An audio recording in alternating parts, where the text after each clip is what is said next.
There's a specific kind of morning. You open your eyes, and the weight is already there. Before you check your phone, before you remember what day it is, before anything. It's just there. And you already know.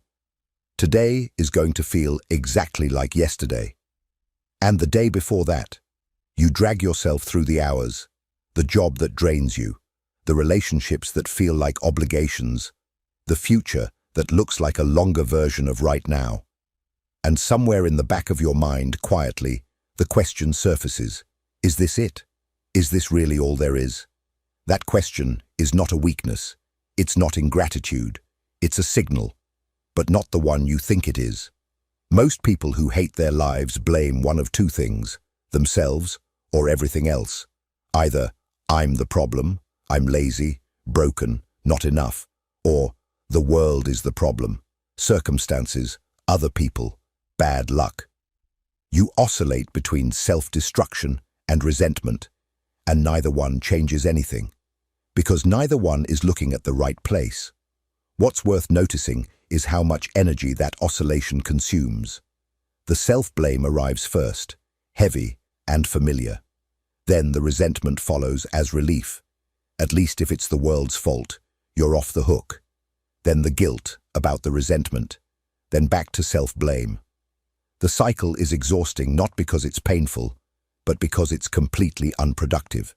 You are burning through your life inside a loop that was never designed to resolve.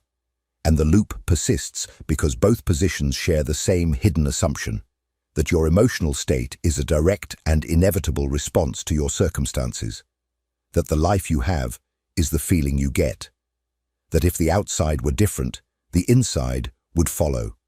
This assumption feels so obvious, it barely registers as an assumption at all. It feels like gravity. It isn't. Albert Ellis, the psychologist who built rational emotive behavior therapy and spent decades studying why intelligent people suffer unnecessarily, would tell you something that is both liberating and deeply uncomfortable. You don't hate your life. You hate the beliefs you hold about how your life should be. And as long as those beliefs stay invisible, they will guarantee your misery, regardless of what changes around you. This is not a reframe designed to make you feel better. It is a diagnosis. And like any accurate diagnosis, it will first make things worse before it makes them clearer. Ellis didn't theorize from a distance. He sat across from people who were drowning, people with genuinely hard lives, real losses, real failures. And he noticed something that changed everything. Two people with identical circumstances could have radically different emotional outcomes. Same job loss, same rejection, same loneliness. One person moved through it, the other collapsed. The difference wasn't in what happened to them. It was in what they silently demanded reality owe them. What you're about to encounter is not a list of techniques. It is a confrontation with the specific structure of thought that has been running your life from the background, and the reason it will not stop until you name it. You don't experience reality. You experience your interpretation of it. And then you call that interpretation my life. This is the foundational insight Ellis built everything on. Not that your circumstances don't matter, not that pain isn't real, but that between what happens to you and how you feel about it, there is always a middle step, a belief, a sentence you tell yourself so quickly and so automatically that it feels like a direct reaction. It isn't. Ellis called this the ABC model. A is the event, the job you lost, the relationship that ended, the birthday that passed and found you still stuck. C is how you feel, the despair, the rage, the paralysis. And most people spend their entire lives trying to change A so that C improves. New city, new partner, new job, new year. And the feeling follows them anyway, because the actual cause of C is B, the belief, not what happened, what you told yourself about what happened. And more specifically, what you told yourself it means, what it proves, and what it demands that reality do about it. Here is the same event, run through two different belief systems. Person A loses their job. They think, "This is bad, I don't want this, and I can handle it." They feel disappointed. They act. Person B loses the same job. They think, "I should have kept it. I'm a complete failure. Life should never be this unfair. I need success to have value. This is unbearable." They feel crushed. They stop. Same event, completely different emotional and behavioral outcome. Ellis spent decades documenting this, not as a philosophical position, but as a clinical reality verified across thousands of patients. The circumstances were often indistinguishable. The belief systems were not. What makes this hard to accept is that your beliefs don't feel like beliefs. They feel like observations.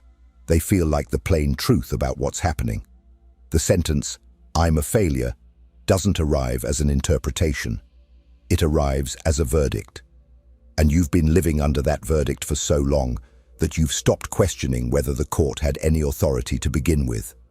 That authority is exactly what needs to be examined. And the place to start is not with the events of your life, but with the specific demands hidden inside your reaction to them. Those demands have a structure, they have a pattern, and in the next part, we're going to name each one. If this content is making sense to you, click the subscribe button and subscribe to the channel. Thank you for your support.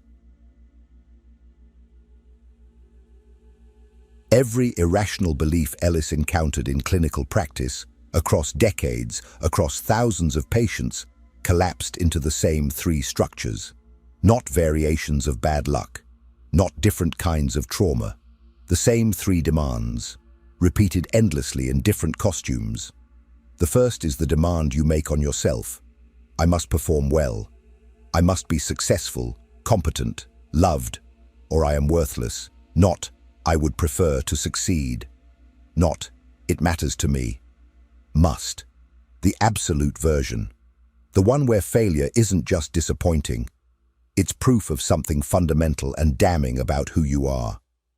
Ellis called this self-damnation, and it is the engine behind most depression, most shame, most of the quiet self-destruction that people mistake for personality. The second is the demand you make on others. People must treat me fairly, kindly, the way I deserve, or they are terrible. Again, not a preference, a requirement. And when it isn't met, when someone is careless, selfish, ungrateful, unkind, the emotional response isn't just hurt, it's an outrage, because something that was owed wasn't delivered.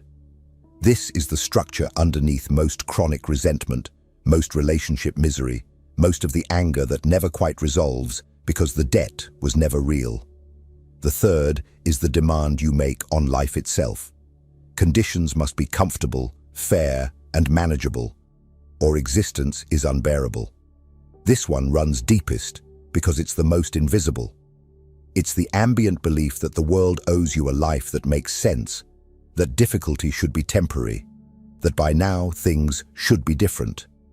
And every day that reality fails to comply, the verdict gets heavier. Notice the pattern.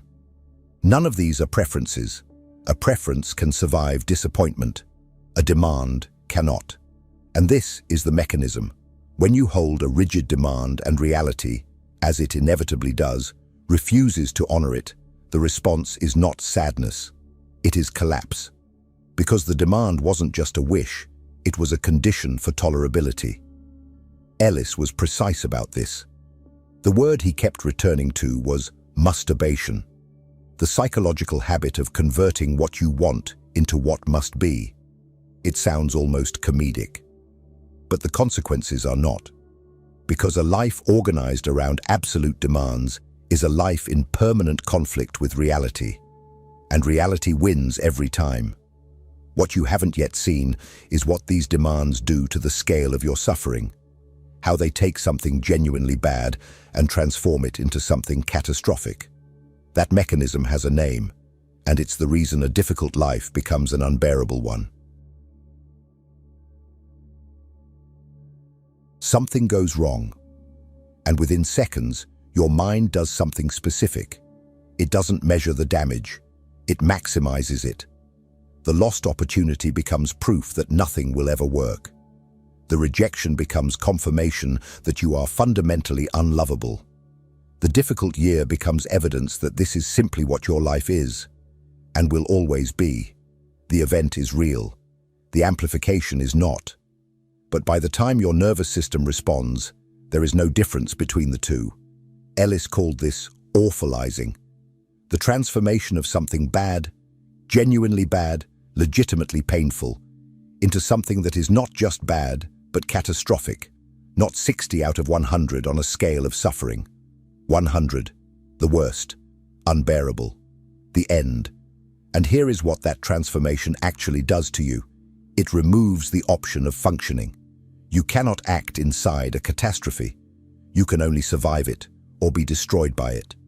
So the mind that catastrophizes is not a mind that's being honest about pain. It is a mind that has accidentally locked itself out of every response except paralysis or explosion. Think about the last time you used the word unbearable. What were you actually describing? Ellis would push on that word with clinical precision. Unbearable means you cannot bear it. That continuing to exist inside this circumstance is not possible. But you are still here. You bore it yesterday. You bore it last year. The circumstance is hard. The word is a lie. And that lie has a cost. It makes the hard thing feel unsurvivable, which makes action feel pointless, which makes the hard thing permanent. This is the architecture of hating your life, not one catastrophe, but the accumulated weight of 1,000 small events that each got graded at 100. The awkward conversation that became humiliation. The stalled goal that became failure. The uncertain future that became hopelessness. None of it as large as it was labeled. All of it treated as if it were. What makes this particularly vicious is that catastrophizing and the three demands feed each other. The demand says, this must not be happening. The catastrophizing says, and since it is the worst possible thing. Together, they construct a reality where every deviation from what you require becomes an emergency. And you have been living in that emergency for so long that it no longer feels like a distortion. It feels like perception. The question is not whether your life has hard things in it. It does. The question is what you have been doing to those hard things after they arrive, and whether you are willing to stop. That willingness begins with a single act. Ellis considered the most important in all of rational therapy, the dispute, and that's exactly where we're going next. Most people, when they encounter a painful belief, do one of two things. They argue against it emotionally. I shouldn't feel this way. Or they surrender to it completely.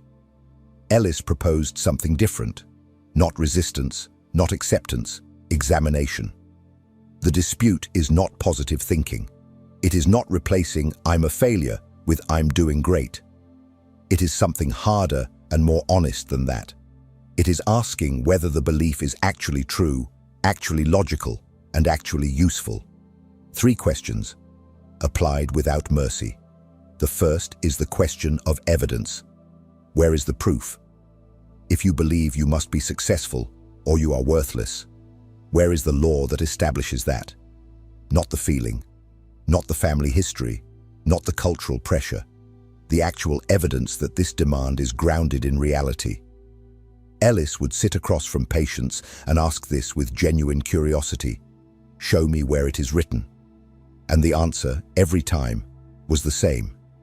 It isn't. The demand exists because it was absorbed. From parents, from early failures, from a culture that confuses worth with performance. It was never a fact. It was always a conclusion that got treated like one, and conclusions can be reopened. The second is the question of logic. Even if you strongly prefer success, and you do, and that preference is legitimate, does it follow that you therefore must have it? Preference and requirement are not the same category. One is a desire, the other is a condition. And the move from "I want this" to "I must have this" or "I cannot function" is not a logical step, it is a collapse. Ellis called it the great non sequitur at the center of most human suffering. Because I want it, I must have it. Because I must have it, its absence is catastrophic. Because it is catastrophic, I cannot bear it. Each step feels inevitable. None of them hold under scrutiny. The chain only works if you never stop to look at it. The third is the question of utility. Even if, hypothetically, the demand were somehow true, is holding it helping you? Is the belief that you are worthless without success producing better work, deeper relationships, a more functional life? Or is it producing paralysis, self-sabotage, and a permanent background hum of inadequacy that poisons everything it touches? Ellis was blunt about this. A belief that systematically destroys your capacity to function has forfeited its right to your loyalty, regardless of its truth value. You don't owe your suffering the courtesy of keeping it. What makes the dispute difficult is not intellectual. Most people can follow the logic once it's laid out. What makes it difficult is that the beliefs being disputed don't feel like beliefs. They feel like self-knowledge. Disputing them feels not like correcting an error, but like denying something true about yourself. That resistance is the belief defending itself. It is not evidence that the belief is accurate. Ellis spent decades watching patients reach this exact moment, the moment where the argument was clearly won, where the logic had collapsed, where there was nothing left to defend, and still feel the pull of the old verdict. He wasn't surprised by it. He expected it. Because the dispute is not a single event. It is a practice. You don't dismantle a belief you've carried for 20 years in one sitting. You dismantle it the way it was built, repeatedly, in the specific moments when it activates, until the automatic verdict loses its automaticity. This is where the dispute becomes personal, because you already know which beliefs you're carrying. The question has never been identification. The question has been whether you are willing to interrogate them with the same rigor you'd apply to anything else you claim to care about. And what replaces them, once they fall, is not emptiness. It is something Ellis considered the only psychologically stable ground a human being can stand on. That's where we're going next. If what you're hearing resonates with you, you'll find real value in my ebooks. Beyond the Shadow breaks down Jung's core ideas, while Dialogues with the Unconscious gives you a 30-day path to apply them in your life. Both are linked in the pinned comment. The goal was never to stop wanting things. Ellis was not proposing detachment. He was not asking you to lower your standards, abandon your ambitions, or pretend that loss doesn't hurt. He was proposing something far more precise, that you want things the way a sane person wants them. Fully, seriously, with genuine investment, without converting that want into a condition for your own functioning. The clinical term Ellis used was the shift from musts to preferences. But the word preference undersells it. He wasn't describing a casual wish. He was describing a strong, committed desire that has been stripped of its absolutism. I want this deeply. I will work for it seriously. And if I don't get it, I will be genuinely disappointed, not destroyed. That gap between disappointed and destroyed is the entire distance between a functional life and the one you've been living. Here is what the shift actually looks like.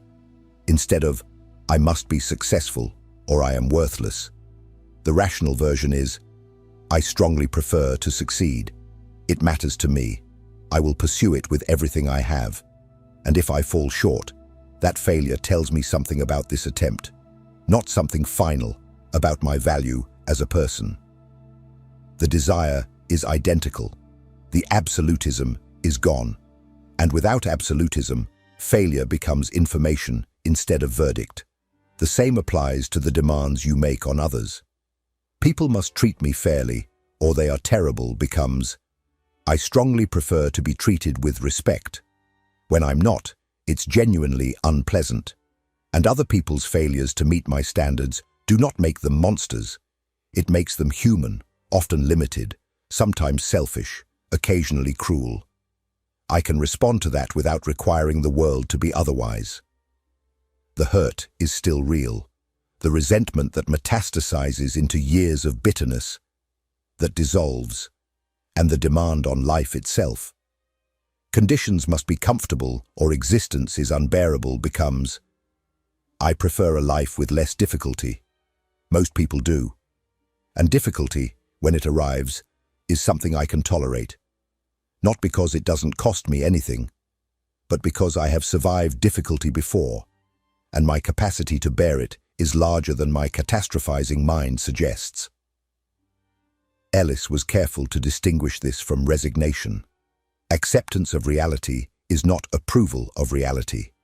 You can acknowledge that something is genuinely hard, genuinely unfair, genuinely not what you wanted, and still refuse to declare it unbearable. Those are not the same position. One is honest, the other is a demand in disguise.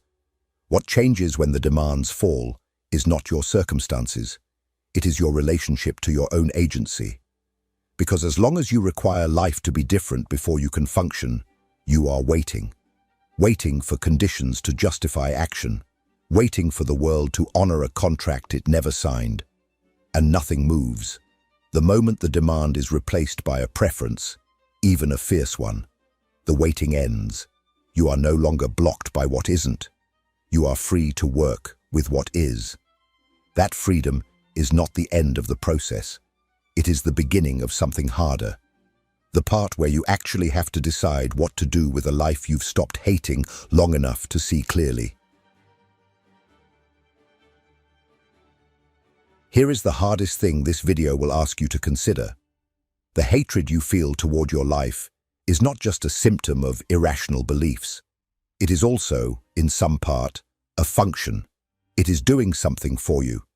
As long as your life is unbearable, as long as reality is fundamentally unjust, as long as you are a failure, as long as conditions are impossible, you are exempt. Exempt from the risk of trying and failing on your own terms. Exempt from the responsibility of choosing, acting, and owning the outcome. The demand that life be different before you can begin is not just a cognitive error, it is a shelter. And shelters are hard to leave, even when they're suffocating you. Ellis saw this constantly, not in weak people, in intelligent ones, people who could articulate exactly what was wrong with their thinking and still not move. Because the movement requires something the insight alone cannot provide, the willingness to act inside uncertainty, inside imperfection, inside a life that will never fully comply with what you want it to be.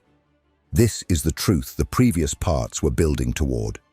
Disputing your beliefs matters. Replacing demands with preferences matters. But none of it completes itself in the mind. Ellis was insistent on this, almost stubborn about it. Emotional change follows behavioral change as much as it precedes it. You do not wait until you feel ready. You act, imperfectly, in the direction of what you want. And the feeling reorganizes around the action. One thing, not a plan, not a transformation. One concrete thing, today, that moves in the direction you claim to want. Not because it will fix everything, because it will prove something to the part of you that has decided you are incapable. That part is not telling the truth, but the argument won't convince it. Evidence will. You will not stop hating your life because your life becomes perfect. You will stop hating your life when you stop requiring it to be. When the gap between where you are and where you want to be stops feeling like proof of your inadequacy and starts feeling like the ordinary distance between a person and their work. That distance is not a verdict. It is just the space where effort goes. Ellis spent his career arguing that human beings are capable of far more psychological freedom than they allow themselves. Not because life is easy, not because suffering isn't real, but because most of the suffering that immobilizes people is constructed, built from demands that were never legitimate, catastrophes that were never as total as they felt, verdicts that were never based on evidence. You built that structure, which means you can dismantle it. If something in this video landed, if one of those beliefs got named and you felt it, don't let that feeling close. What you just experienced is the beginning of a process that doesn't end here. There's more waiting for you, and you already know you're not done.